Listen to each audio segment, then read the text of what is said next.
Okay, hello, welcome to today's seminar. Our speaker today is Juergen, and he will be speaking about rainbow numbers for the equation x1 plus x2 is equal to kx3. Sweet. So Bernard did my first slide for me, so I'll just skip past it for now. This is all joint work I did with Aaron, Sam, Michael, Susanna, and Michael. Aaron, Sam, and Susanna are undergrads that we had at Carnegie Mellon for like an undergrad research experience over the summer. They are at Penn State, University of Rochester, and Beloit College, respectively. Mike Tate is a postdoc at CMU, so he was around a lot. And then Michael is here, so you know him. This is a grainy picture of all of us except Michael. And this is a picture of Michael, which is like the greatest picture ever. Anyway. I have a question about the previous picture. Yeah. Is that ponytail Juergen? That is ponytail Juergen. That is, I thought it was a bunny.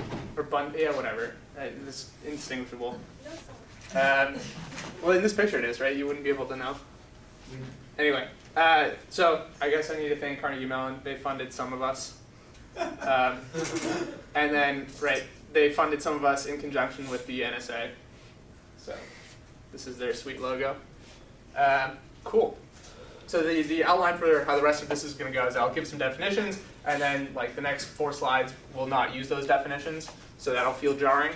And then I'll give motivation history for the problem, and then I'll go into some results that we have, and then we'll prove some results, and then we'll see some more results. And like the ones we prove are kind of like archetypical of how the proofs for everything else goes. You just have to fight hard for the details. So let's do that. So I'll call x1, x2, x3 a k-triple if it's the solution to x1 plus x2 equals kx3 in Z mod n. If k is clear from the context, I'll just call it a triple. But triples are solutions to this equation. Is this the, oh it is, it doesn't show up. All right. And then a coloring of Z mod n is an R coloring if it sends the elements of Z mod n to the set 1 to R, and I require that it's surjective. So if I say I'm using R colors, I'm actually going to use R colors. I'm not going to worry about like colorings that aren't using everything, because I never use them, right? It's silly. And then a triple x1, x2, x3 is rainbow under C if each element gets a distinct color. And this automatically rules out that like, right, C can be rainbow if x1 and x2 are the same, because if x1 and 2 and x1 and x2 are the same, then they get the same color, so they couldn't be rainbow. So all our triples that we care about are actually going to be distinct elements, which is kind of neat. And then the rainbow number of the equation x1 plus x2 equals kx3 with respect to Z mod n is the smallest integer r, such that any R coloring of Z mod n is going to emit a rainbow triple, or a rainbow k triple, right? And so baked in here is that if I used any fewer colors, I would be able to come up with a construction that was rainbow triple free and used fewer colors. So similar to Ramsey theory. Similar to Ramsey theory. And right, that'll pop up in the general motivation section. This number, right, this integer r, I'll denote by rb of n comma k. So n is the cyclic group, but we kind of really ring because we have multiplication with the coefficient, and then k is what the coefficient is. So we might care about what the coefficient is. And then there's other things called k-term arithmetic progressions with difference d, and that's a set a plus d, a plus 2d, so forth. It's a progression that's arithmetic and has k terms in it. Sweet. So to prove rainbow numbers, you generally need 2 things, and I alluded to this already. You need a construction that is rainbow free for R colors, right? And then you want to argue that if you use any more colors than that, you would never be able to get a rainbow free coloring. And you need to come up with these 2 pieces. So the lower bound is generally like an example or construction that gives you the thing, and then the upper bound is a more general argument. We'll do an example of this. So here we're going to look for the rainbow number of Z mod 5, where the coefficient of our equation is 1. And we're going to show that it's equal to 4. So in order to show that it's equal to 4, I need to present a 3 coloring that doesn't have any rainbow triples. And I pose this. So to see that this coloring is rainbow free, right? Red is the only red, or 0 is the only red. So I have to use it in a triple, and all other triples have, all other elements are colored the same as their additive inverse. And so if I use 0 in my triple, then I'm going to have to use a pair of additive inverses, and I'm stuck. So I'll never get a rainbow one.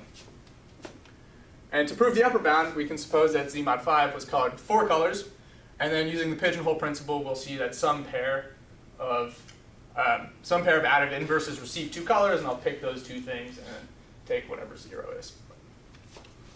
Right. And so that's pretty neat because we get to use the pigeonhole principle, which makes it a great small example. But if I wanted to do Z mod 7, I lose the ability to do the pigeonhole principle. So I can take essentially the same coloring as before. Right? 0 gets a unique color, and then additive inverses share colors. I don't know why there's dots, right? There's no. I guess this is to illustrate that you could do more. So that's sweet. All right, so then we can suppose that we have 4-colored Z mod n, and then the pigeonhole principle won't work. We have too many boxes for the number of colors that we have left. So that's a bummer, but you could go through and, right, like if from this point on you're totally bored, you can figure out why for every color that I don't use for 0, I can find at least 3 things that are that color. Right? And then if I have 4 colors, this will be a contradiction because I said that, right, I have a total of 10 elements, but there's only 7. So we feel fishy about that. Right, but this argument would then break down for Z mod 11. So we're going to have to do something clever down the line if we're going to keep coloring these like prime rings with prime order. But the lower bound construction always works. So we have that RB of Z mod P, comma 1 is always greater than or equal to 3 for primes that are big enough. So if my prime was too small, I couldn't jam all the colors on there. That'd be a problem. All right. So some kind of important theorems that motivate this direction a little bit. The first one is Van der Waerden's theorem, which says that for every R and every K, there's a natural number large enough so that if you partitioned the set 1 to big N into R color classes, then you would be able to find a monochromatic arithmetic progression of length K in one of those color classes somewhere. And so this sounds a lot like Ramsey's theorem, but for like a different thing. And then there's Semiretti's theorem, which says that if you have enough of the natural numbers, so some positive percentage of the natural numbers, then you'll find any k-term arithmetic progression, or any length arithmetic progression kind of as many times as you want. And this is neat because we saw this in class, and we proved it, so that makes the talk more relatable. All right, and then, so Van der Waerden's theorem is like Ramsey's theorem, and Ramsey has anti-Ramsey, so we give Van der Waerden anti-Van der Waerden, which is to say, the anti-Van der Waerden number is the smallest integer, so that if you R color 1 to n, then you're going to find a rainbow k-term arithmetic progression, which sounds similar to the rainbow number, which is what we're doing. And that leads us to the connection between these things and what I'm going to talk about from this point on, and that's that a solution for x1 plus x2 equals 2x3 is a 3-term arithmetic progression. And you get that by solving for x3, and then x3 turns into this middle term right here. So you divide over the 2, and then you add and subtract x over 2. It's adding 0, but it's x over 2, and then you end up with this. And then we have a 3-term arithmetic progression, but we're expressing it as a solution to this equation. All right, and this thing has been studied. So, bunch of names. Found that for every 3 coloring of Z mod n, where each color class is large enough, as in 1/6 of n, then you're going to find a rainbow 3-term arithmetic progression. And so here they were doing a general n, but fixing kind of the number of colors. Then there's this monster of a theorem, which is just to define this, or define everything this, there'd have to be another slide. So that would suck. So we're going to boil it down to this thing. So if I'm looking for a rainbow k-triple free 3 coloring of Z mod q, where q is prime, then depending on the coefficient k, there's only 3 things that could happen. The first thing is that my coloring has to be symmetric about 0, and 0 is going to be uniquely colored. The second thing that could happen is that my color, or 1 is going to be uniquely colored, and everything is symmetric, kind of. Like you have to fudge it a little bit, but it's basically symmetric. And then the other thing you could do is end up with these kind of blocks where all the elements of one color appear consecutively and you move through. And there's a little bit more structure that you can get out of these things, but this is pretty much the only thing that can happen. Is Q prime? Q is prime. Yep. All right. And some of these cases are like absolutely ruled out by depending what K is. So if K is 3 mod Q, then these two cases just can't happen, which is kind of neat. But there's more things in there about that. And then there's the alphabet soup paper. So if you've been at Iowa State long enough, you could probably guess who all these people are. And the way I envision that this happened is that there was like a tornado warning or a blizzard or something, and these are just the people that were stuck in Carver. And then they wrote this paper and then like went home, and that was the end of it. But so they find the anti-van der Waals number, which is the anti-Ramsey number for z mod n, comma 3, where 3 refers to a 3-term arithmetic progression. And they chose to write it out like this, where f2 is 2 if n is divisible by 2.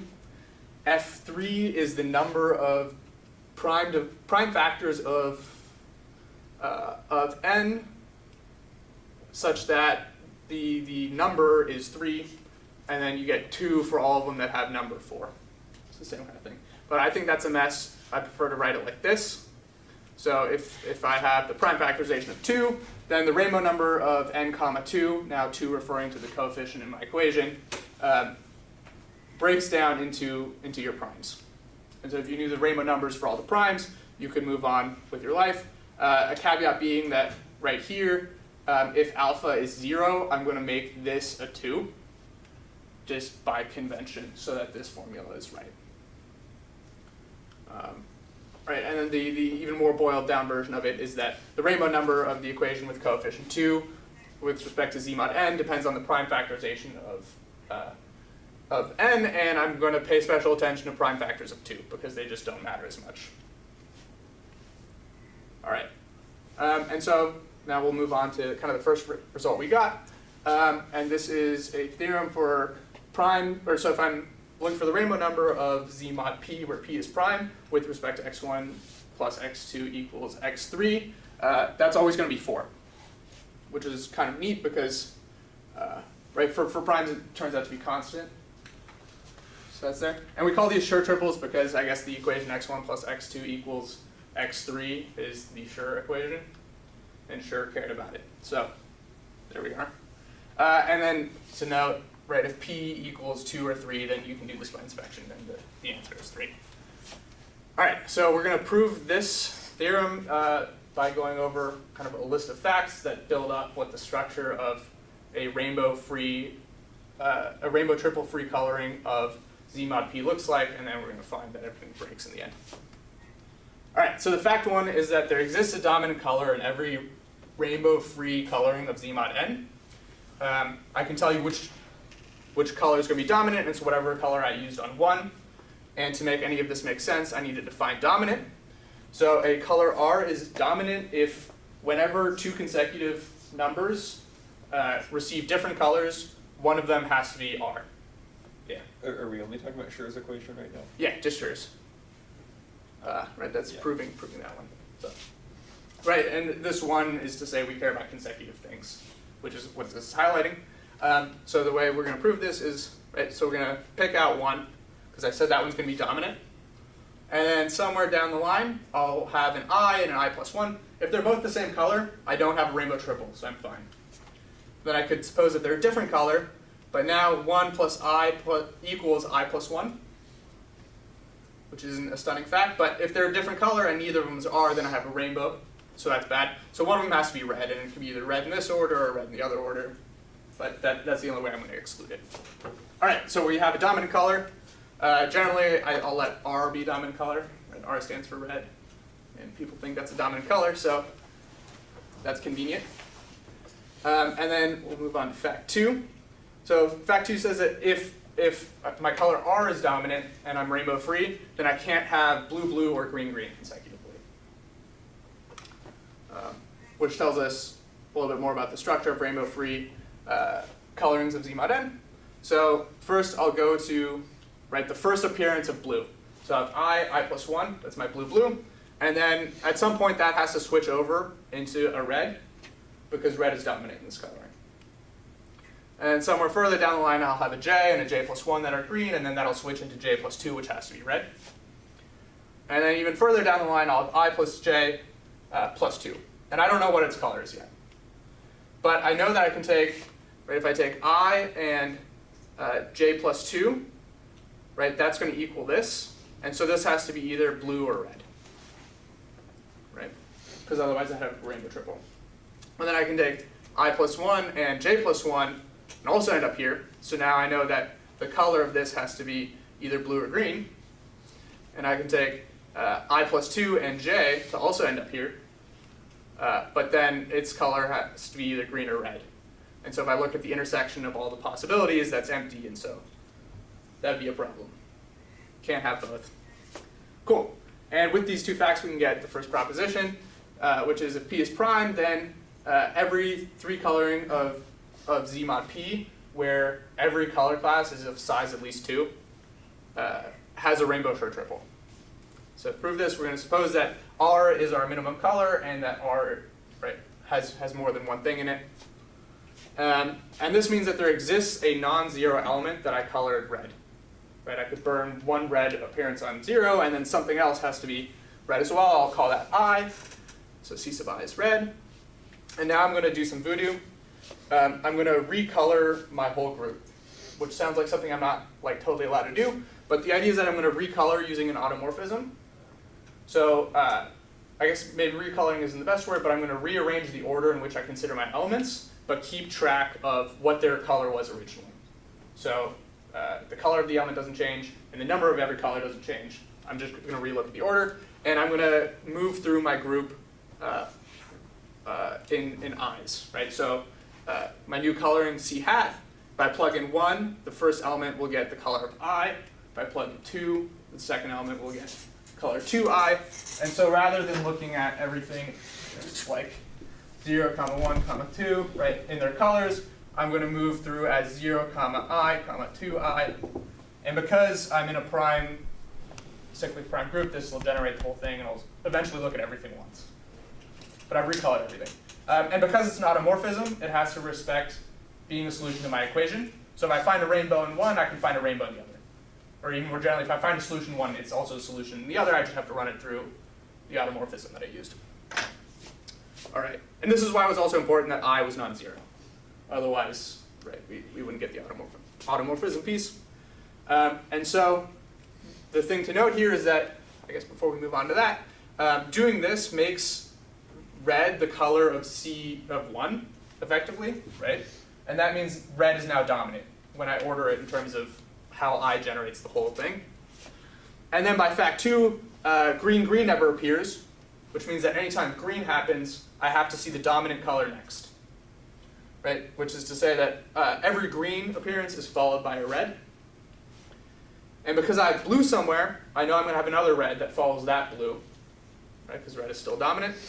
And this means that if I count up the number of reds I have at least as many as I had greens, and one more for the one blue that I had to have seen. And this contradicts the fact that red was the minimum, right? Because this is telling me red actually had more colors. And so this proves the proposition. Right? Another fact. And this is if C is rainbow-free R coloring of Z mod P, where R is at least 2, then my coloring has to be symmetric. Or additive inverses have to get the same color. And so to do this, we can also do this by contradiction. Suppose it's rainbow-free, but we have additive inverses that receive different colors. I'll let C of I be green, and that not be C of negative I, which is blue. Right, and this is silly. Wait. Oh, I is not, right, this X should be an I, and it's not 0, because, right, the additive inverse of 0 is itself. So, okay.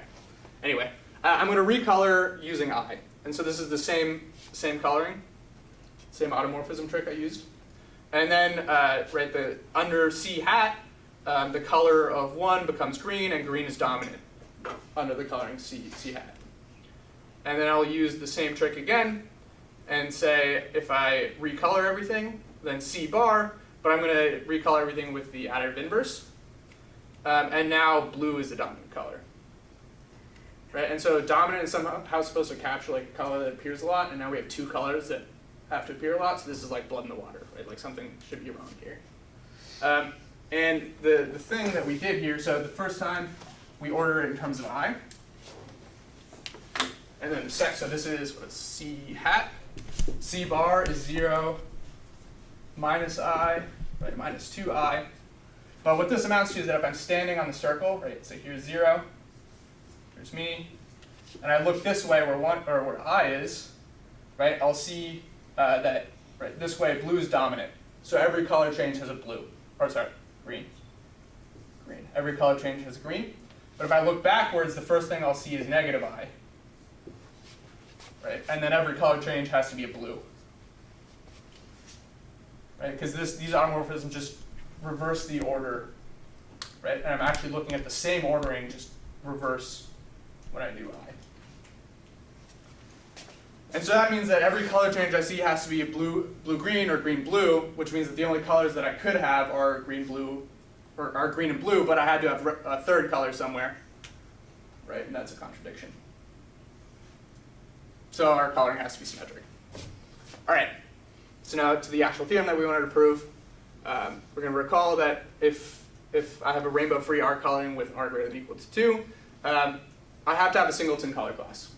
Right? And this was the proposition. If there's not a singleton color class, then I could find a rainbow triple. And my coloring has to be symmetric by the thing we just did. All right. So here's the proof. I'm going to suppose that I color my prime group with 4 colors, and then I'm going to look at my color classes and kind of order them by the size that I'm in.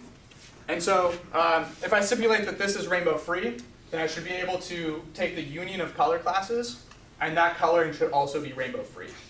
Right? Because if I take the union of 2 colors, I've only made it harder for there to be a rainbow. And so I'm going to go through these and take unions of them in such a way that I end up violating these conditions. Right, which then means that this couldn't have been rainbow free to begin with. All right. So the first one, right? If C3 has only 1 color in it, then I have 3 singletons. One of those 3 singletons is not 0. Right. So suppose C1 is the singleton color class that doesn't contain 0 in it. Then I take right the union of C2, C3. This becomes a color class of larger size. This has to have at least 2 elements in it because P is at least 5, right? And then I have a unique color on an element that's not 0, but that means that I violate the symmetric property. Is that fair? All right, so then C3 can't have size 1. At the same time, if C3 has size 2, then this has at least size 2, C4 has size at least 2, and then I can take the union of C1 and C2, and now none of the color classes are singleton, which means I violate condition 1. So somehow by taking clever unions of these color classes, I can find a 3 coloring that is supposedly rainbow free, but violates some structure along the line. Cool. And the reason that this is all nifty is because right, another theorem we proved is that the rainbow number of Z mod n with coefficient 1 just depends on the rainbow numbers of its prime factors. And since we just did all the primes, we can derive this. And so we're going to spend the next bit of time proving this in some hand-wavy fashion, but it looks nice. So this is the boiled down version of the proof, or the statement that the rainbow number of x1 plus x2 equals x3 with respect to Z mod n just depends on the prime factorization thing.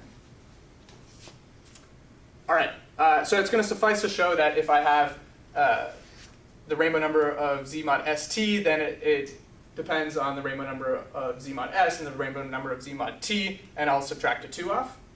And if I iterate on this being true, I just pull out a prime every time and end up with the formula I want to show.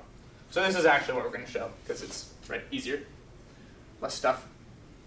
And so the ideas for the lower bound are that if x sub 1, x sub 2, x sub 3 is a triple in Z mod n divided by s, then I can scale everything up and multiply them all by s, and then that will also be a triple in z mod s, or z mod n, right? Z mod n because I multiplied everything by s, so there's more stuff. And this is the same kind of like automorphism trick, except now we're allowing homomorphisms every once in a while. And then the other thing that's going to happen is that if two terms in my triple are divisible by s, then that actually forces all of them to be divisible by s. And this you get by just like brute force check the definition of divides using the equation, right? So not particularly interesting. And so what we're going to do is we're going to color every multiple of s, and then we're going to fill in the gaps cleverly. So here we go. Right, there's, I don't want to put this. Right, if I multiply this by s, I'd end up at st. Right, so I'll just color these first. Right, so I'll color the, and I can color these in a rainbow-free fashion with the rainbow number of t, comma 1 minus 1 colors, because if I used the rainbow number of t, then right, I get a rainbow triple, so I have to use fewer, and I'll just kind of color those up. And then I'll scale everything up by s, so what I've actually colored is every multiple of s, the whole way down, right, and there's t of those. Which means that we have these gaps that we still haven't colored yet, and we're going to color them with the rainbow number of s minus 2 colors. So I lose the first color because I can't actually use the rainbow number because that would give me a triple. And I lose the second color because I've already colored the first element in every s interval. So this is kind of an s interval right here, and I've already colored 0, so I only have this many things left to color. And I can use, at most, the rainbow number of s minus 2 colors to do that.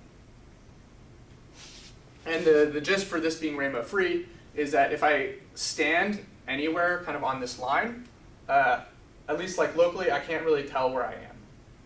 Because if I'm in it, or each one of these intervals looks the same, and maybe by adding 2 elements, that will shoot me into another interval, but that interval basically looks the same except for the multiples of s.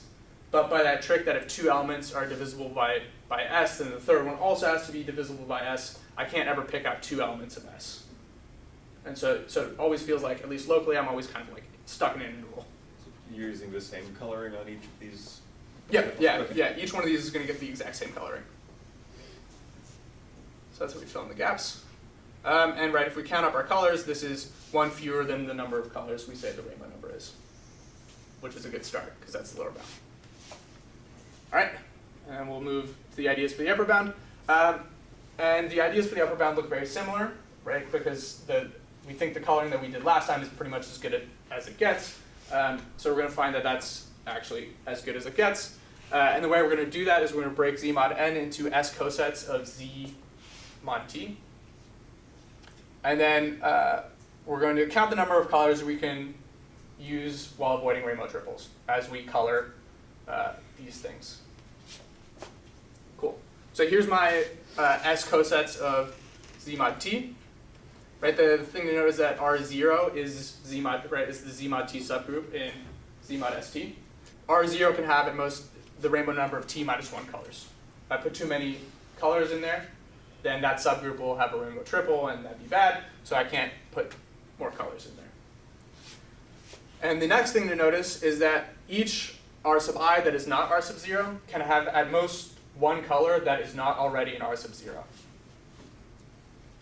And so the trick for that is if I have, let's suppose I have two elements colored green and blue blue is not used in r sub 0, then I'll use the green element up here and set that equal to x1. I'll use the blue element and set that equal to x3. And then whatever completes that triple has to be in r sub 0 because the equation has to hold when I mod out by stuff. And I said that green and blue are not in r sub 0, so right, I can't have two non r sub 0 colors anywhere else. And this lets me come up with a well-defined coloring of these the cosets. So r sub I is going to get color alpha if its color class or the colors used on that are a subset of the colors used on r sub 0. If you're not a subset of the colors used on r sub 0, that means you have some other color, and then you'll get that color as a coset, right? And then if that coloring of these cosets admits a rainbow triple, kind of in the coset space, right, or in the group after you mod out, then I can backtrack and find that triple in Z mod ST, right? And that'd be a problem because I stipulate that I'm going to color it in such a way that I don't have rainbow triples. And so I can use the rainbow number of S number of colors to do this, but I lost a color for alpha, and then I lose another color because I'm actually not trying to have rainbow triples. And so if I count up everything I did, this says that the best I can do if I'm trying to be rainbow free is exactly what my lower bound was. So if I use anything else, right, things are going to break. Cool. Right, and that proves the theorem, because then we just go way back. Right, that gives us this, and then we iterate to get there, and just kind of peel out primes. Fast forward. Cool. Right, and so kind of all these things that we just did were for the coefficient 1, and in some sense that's not particularly interesting because you don't have any like multiplication or division issues that go on. But we can replace the 1 with any prime p, and then find that if we're coloring the prime group Q with coefficient p, then 4 is the most you'll ever have, and you can only have 4 if these conditions hold on the relationship between p and q. So the first condition says that if p generates the whole group multiplicatively, then I have a problem. And right, it can get worse, or kind of slightly better, but still bad, if p generates a sufficient amount of my multiplicative group, I have a problem. And this kind of translates to like roughly half of what my multiplicative group has. And so if either of these two conditions hold, the rainbow number of q comma p is going to be 3. Otherwise, I can find a way to do it with 4. And if we think back to that really, really ugly theorem, then I put the stuff lines on. We do the same combining of color classes, and we break the structure of stuff to end up with this. So it looks like the proof of the primes that we did where we were combining cosets, but there's a lot more possible structures you have to try to avoid. That's how that goes. And this actually mirrors a theorem in 7. So that's neat. They do it for p equals 2. All right. And then, right, so this was for distinct primes p and q over here. You have a problem if you take p to the alpha as the size of your group, and it kind of breaks down along these lines. And that's if p is small, then you're basically stuck in 3 or 4, which is consistent with what like literature had before us. But then if you let p be big, then these factors of p to the alpha become a problem, and you get pretty different behavior. Right? You can color basically half the group with distinct colors. And you actually color it along additive inverses in this thing, so that's neat. And then, right, this is all useful, this like breaking down of primes, because for coefficient p, the rainbow number of n with coefficient p also breaks down into these primes, where we pay special attention to factors of p. Right? And that's because factors of p have weird behavior relating to like divisibility problems, essentially. Cool.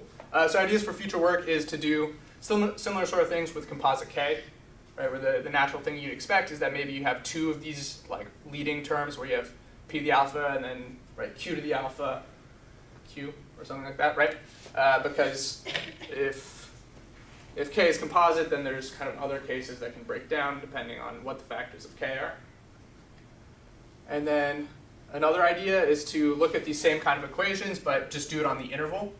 So in some, like kind of maybe like the moral of doing the cyclic groups is that you're restricting yourselves to coloring the integers in a periodic fashion.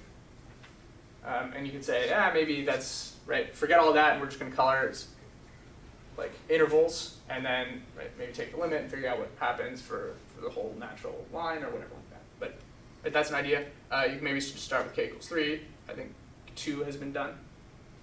I guess 1 hasn't been done, but it's fine. And because, right, you have more triples in the cyclic group because you allow the tails to kind of like interact with each other, all the stuff I went over is a lower bound for this problem already. because you might be able to use more colors when you have fewer triples that you're trying to avoid. And I think that's it.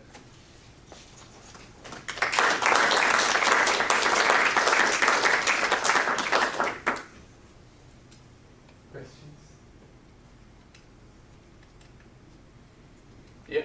Have you entered RBN2 onto the OEIS? RBN2. I have not. I mean, it's Yeah. possible that sequence has been generated before. That is true. If it satisfies a decent recurrence relation, there's a possibility it's come up somewhere else.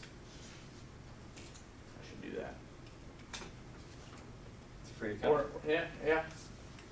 Put I it in tell the all the paper. authors to do it. No, I mean, you put it in the paper and then you say, look, we put it online. Cool. You seem to have 2 more slides. Oh, yeah, those are, Just references? Yeah. yeah. Right, like no one asks about those anyway. Or they always ask about the extra slides, but then like, right? No one is excited about Yeah, it. it- Pointing. Yeah. Alright. Let's thank Juergen again.